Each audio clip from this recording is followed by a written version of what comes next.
और अब देखते हैं इस वक्त की 9 बड़ी खबरें। पहली बड़ी खबर, देश में अब गरीब परिवारों को प्रधानमंत्री उज्ज्वला योजना के तहत सिर्फ 4 ही सब्सिडी वाले एलपीजी सिलेंडर मिलेंगे। 2016 में शुरू हुई इस योजना के तहत 14.2 किलोग्राम के 12 सिलेंडर सब्सिडी पर मिलते थे। बाद में यह संख्या 9 कर दी गई। अब इसे घटाकर 4 कर दिया गया है। एक वरिष्ठ सरकारी अधिकारी ने कहा है कि यह बदलाव औसत घरेलू खपत को ध्यान में रखते हुए किया गया है। आंध्र प्रदेश के विशाखापट्टनम स्टील प्लांट में बड़ा हादसा हो गया। पिघली हुई स्टील की बाल्टी उठाने के दौरान गिरने से 9 मजदूरों की मौत हो गई है, जबकि कई लोग गंभीर रूप से जल गए हैं। माना जा रहा है कि यह घटना प्लांट के स्टील मेल्टिंग शॉप के 2 और 3 सेक्शन में हुई। अधिकारियों ने आशंका जताई है कि मृतकों का आंकड़ा बढ़ भी सकता है। ओमान तट के पास MT मैरीवेक्स नाम के एक जहाज में दिन में करीब 1:30 बजे आग लग गई। इस जहाज पर 24 भारतीय नाविक सवार थे। आग लगने की घटना के बाद पोर्ट्स, शिपिंग और जलमार्ग मंत्रालय ने बताया कि सभी भारतीय नाविक सुरक्षित हैं। इस मामले में विदेश मंत्रालय, विदेशों में स्थित भारतीय मिशनों, भारतीय नौसेना और रक्षा मंत्रालय के साथ कोऑर्डिनेशन किया जा रहा है। 21 जून को नीट UG 2026 की दोबारा होने वाली परीक्षा को लेकर वायुसेना की मदद ली जा रही है। सूत्रों के मुताबिक एयरफोर्स के Mi-17 हेलीकॉप्टर और अन्य सैन्य विमान प्रश्न पत्रों को देश भर में सुरक्षित तरीके से पहुंचाएंगे। वायुसेना की मदद से देश के 18 अलग अलग सुरक्षित स्थानों से गोपनीय प्रश्न पत्रों का पैकेट परीक्षा केंद्रों और डिस्ट्रीब्यूशन हब तक पहुंचाए जाएंगे। इसका मकसद किसी भी तरह की पेपर लीक या सुरक्षा चूक को पूरी तरह रोकना है।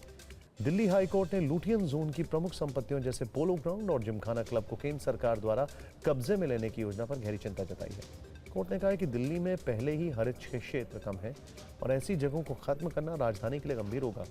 कोर्ट ने पब्लिक वेलफेयर के नाम पर ऊंची इमारतें बनाने की संभावना पर सवाल उठाते हुए इसे दिल्ली के फेफड़ों को छीनने जैसा बताया। बिहार में MLC चुनाव के लिए एनडीए के 9 उम्मीदवारों में उपेंद्र कुशवाहा के बेटे दीपक प्रकाश का नाम नहीं। बीजेपी को 4, जेडीयू को 4 और चिराग पासवान की पार्टी को 1 सीट मिली है। इससे दीपक प्रकाश के मंत्री पद पर बड़ा संकट आ गया। उनके पास अभी 5 महीने बाकी हैं, लेकिन अगले 5 महीनों में ना तो कोई MLC सीट खाली होने वाली है और ना ही राज्यपाल मनोनयन की गुंजाइश है। पश्चिम बंगाल में TMC विधायकों के फर्जी हस्ताक्षर मामले में अभिषेक बनर्जी को CID ने तीसरी बार नोटिस दिया और पूछताछ के लिए 9 जून को अपने दफ्तर बुलाया। इस मामले में कई TMC विधायकों ने प्रस्ताव रजिस्टर में दर्ज हस्ताक्षरों पर सवाल उठाए। ये मामला विधानसभा में विपक्ष के नेता, उपनेता और मुख्य सचेतक की नियुक्तियों से जुड़े दस्तावेजों में कथित फर्जी हस्ताक्षरों से जुड़ा हुआ है। भारत ने न्यू चंडीगढ़ में खेले गए टेस्ट मैच में अफगानिस्तान को पारी और 300 रनों से हरा दिया।